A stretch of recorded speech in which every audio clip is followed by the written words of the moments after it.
Valentine's Day. On the most romantic night of the year, think of the animal kingdom and ask, are we the only ones to fall in love? Most animals go for one-night stands. And there are others that have brief but intense flings.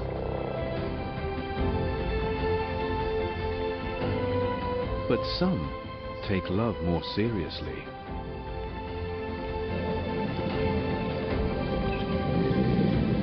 Putting the moves on, performing for attention, giving gifts.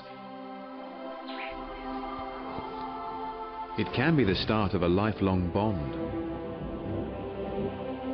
And at the very least, the beginnings of a wild night. This is the story of love in the animal kingdom.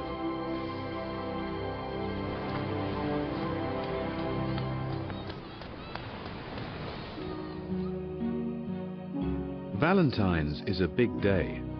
Around the world, we spend some $20 billion on it in an attempt to make our loved ones, or the people we are courting, feel special. And though the cards and decorations might be new additions, the concept is nothing new. Some of the principles can be traced back to a pagan festival known as Lupercalia, the festival of fertility. Through the 13th to 15th of February, history tells us that men would run through the streets naked, spanking young ladies on the bottoms with leather whips, supposedly to increase their fertility. The custom went back at least as far as 6th century Rome. Legend has it that Romulus and Remus, the founders of Rome, were ordered to be destroyed by their uncle, the king. But they were rescued and raised by a wolf. Years later, in the site of the den where they were raised, known as Lupercal, it's thought that the origins of the festival began to honor the wolf and the god of fertility, Lupercus.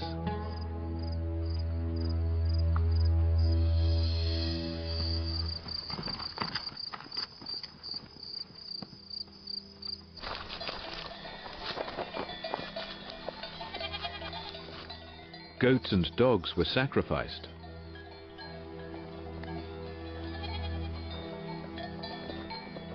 Men would choose their lovers for the festival.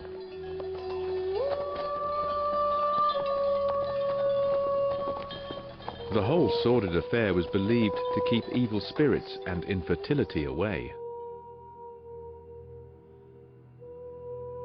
But Christians were to hijack the festival. In the 3rd century AD, there was a martyr called Valentine, working in Rome to convert people to Christianity. He'd break the law by secretly marrying Christian couples. The Roman Emperor Claudius was furious and had Valentine put to death on the 14th of February.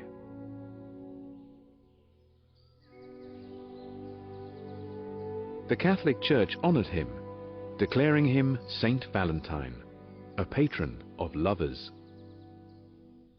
Although Lupercalia was rebranded Saint Valentine's Day, there are leftovers of the pagan tradition. Particularly the color red, that we see as sensual, but it's a nod to the blood spilt from the animal sacrifices. Not what we normally think of when we see the classic red roses, oozing animal blood. But the red rose has become the ultimate symbol of Valentines. Some suggest roses because rose is an anagram of Eros, the god of love. Roses have been cultivated for several thousand years across the Mediterranean, Middle East, and China.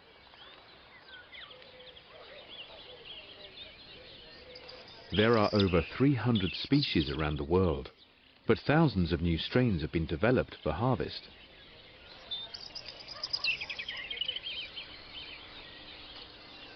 And it's not just the flowers themselves that are cherished. Here in Bulgaria, the so-called Valley of the Roses, the Sea of Pink is gathered for the lucrative product, rose oil, dubbed liquid gold.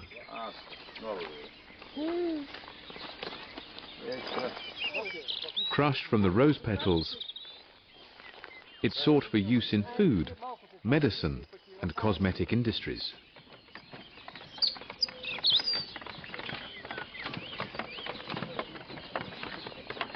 It takes 2,000 roses to produce a single gram of oil.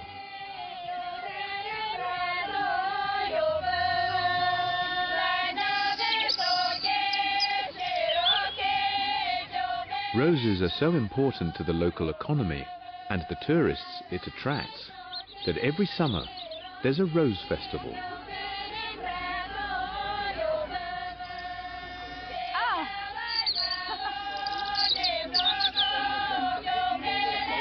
In 1382, Chaucer celebrated the engagement of King Richard II to Anne Bohemia with a poem. From this was on St. Valentine's Day, when every bird cometh to choose his mate. Perhaps the first romantic Valentine's poem that was to begin a tradition. And a nod to the birds.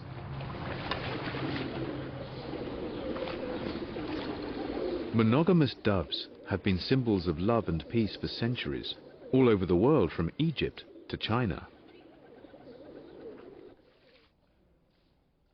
Some are based on turtle doves, while others, the white dove, often a biblical symbol of peace. Though just a white color variation of the street pigeon.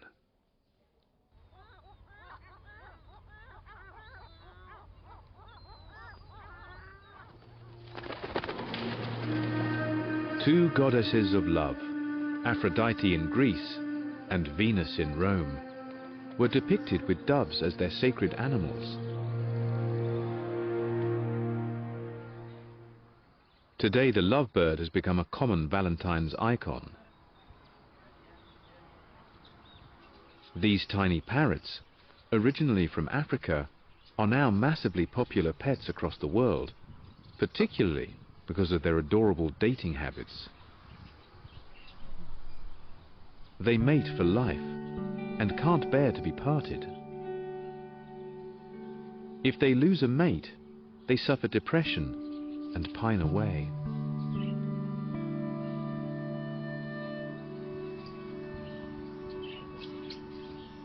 Through the ages, other birds have had similar associations. Missel thrushes, blackbirds and partridges were said to select their mates on Valentine's Day. Probably because they are all species that start to breed early in the season. And in some ways, the courtship behaviors of birds and other animals mirror our own.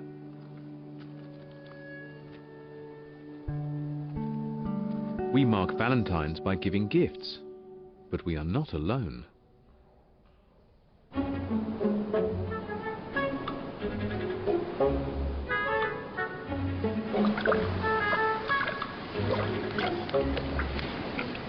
On the Galapagos Islands, a flightless cormorant seems a little bashful as he shuffles up to his mate. Not quite a bunch of flowers, but a beakful of seaweed.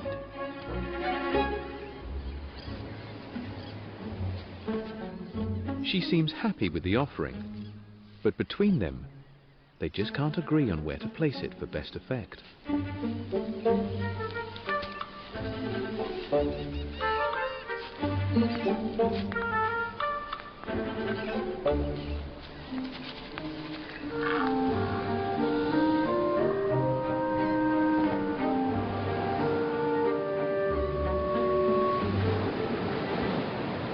How much effort it takes to impress varies between species and individuals.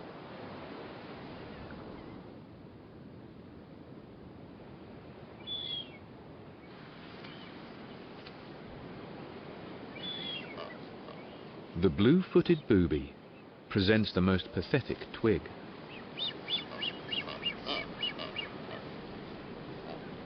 But it seems to do the trick.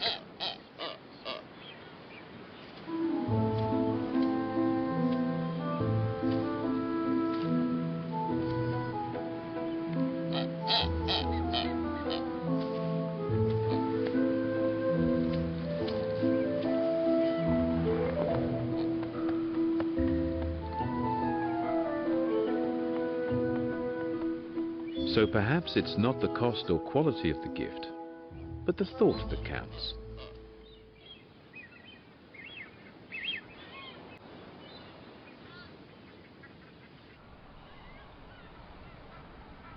The male penguin tries a similar trick.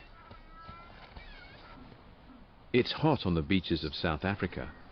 He can't be bothered to shop around in this heat.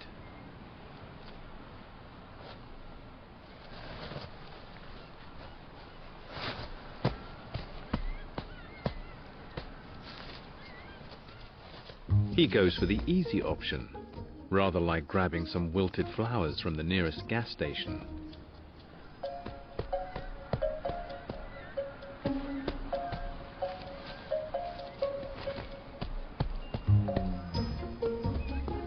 She is not impressed.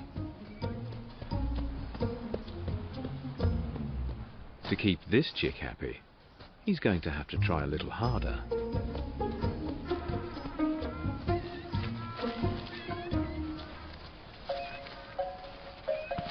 It can be hard to pick the right gift.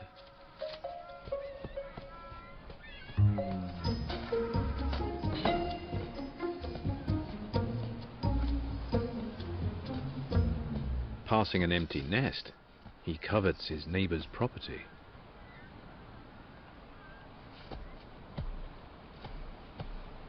A bit of size envy, perhaps. Time to swing a Yui.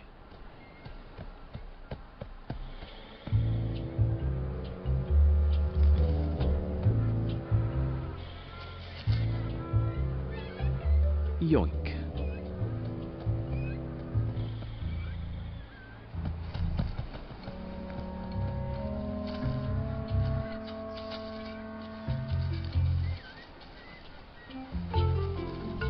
She seems happy with the hot goods. He just has to hide his guilty conscience.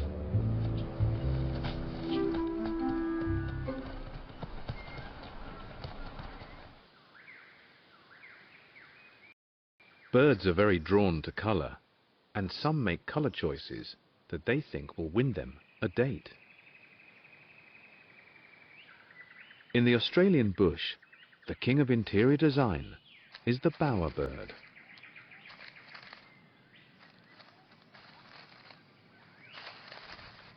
A well-camouflaged green-brown female has stopped at the local building site.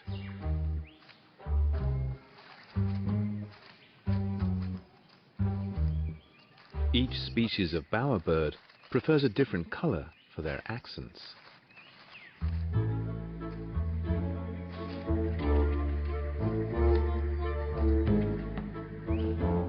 It's a love nest, literally a bachelor pad.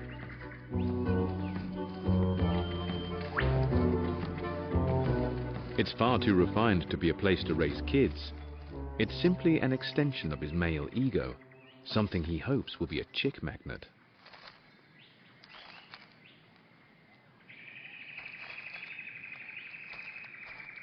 This sculpture in twigs wouldn't look out of place in any of the world's finest modern art galleries.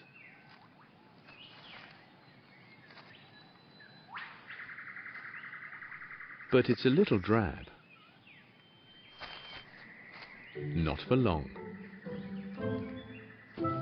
Each species of bowerbird prefers a different colour for their accents. He's into blue, and in a big way.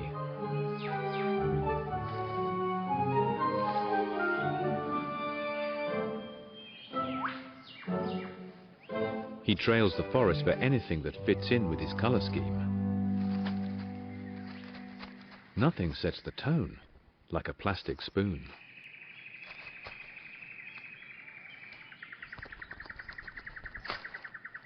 The display perfected, he begins to advertise, perhaps hoping that his art collection will make up for his singing voice. He gives her the tour, picking up and showing off his most valuable treasures.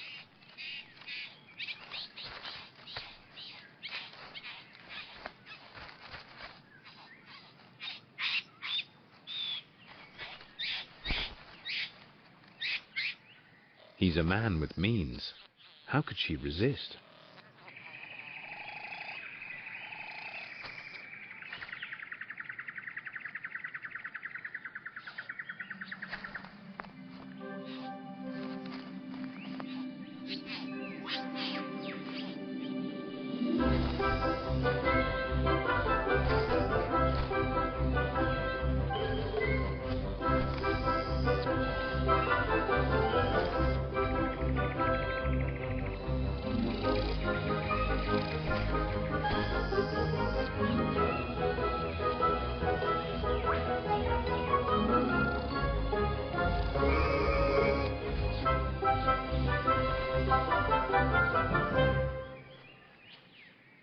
For him, Valentine's is nothing more than a one-night stand, and then he's on to the next conquest.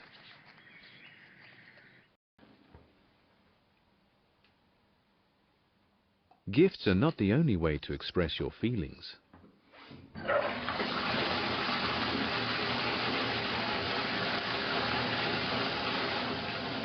How about a candlelit bubble bath to show your spouse you care?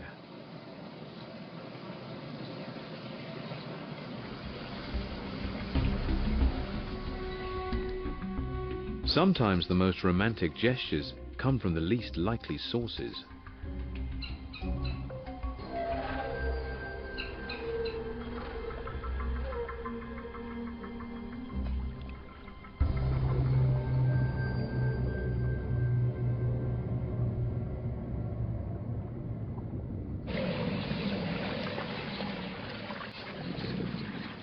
Male alligators fire up the jacuzzi.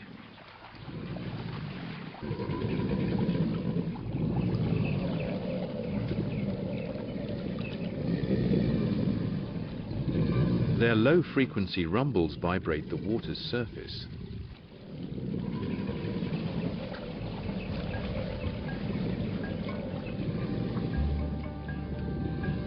The more dancing water, the deeper the sound, and therefore, the bigger the gator that's making it.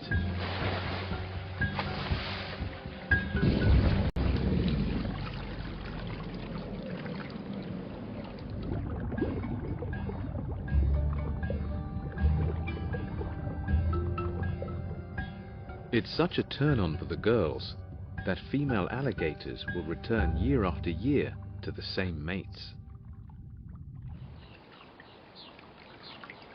Despite the abundance of males, they will travel and search out their favorites.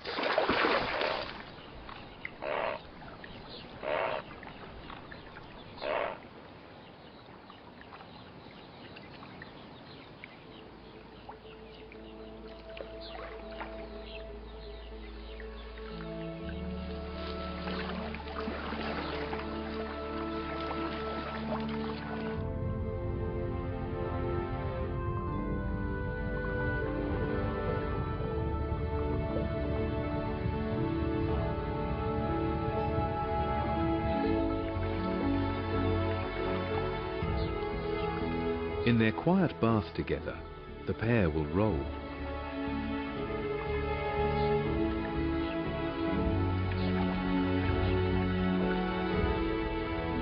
Tenderly circling each other for days, until their bodies eventually entwine.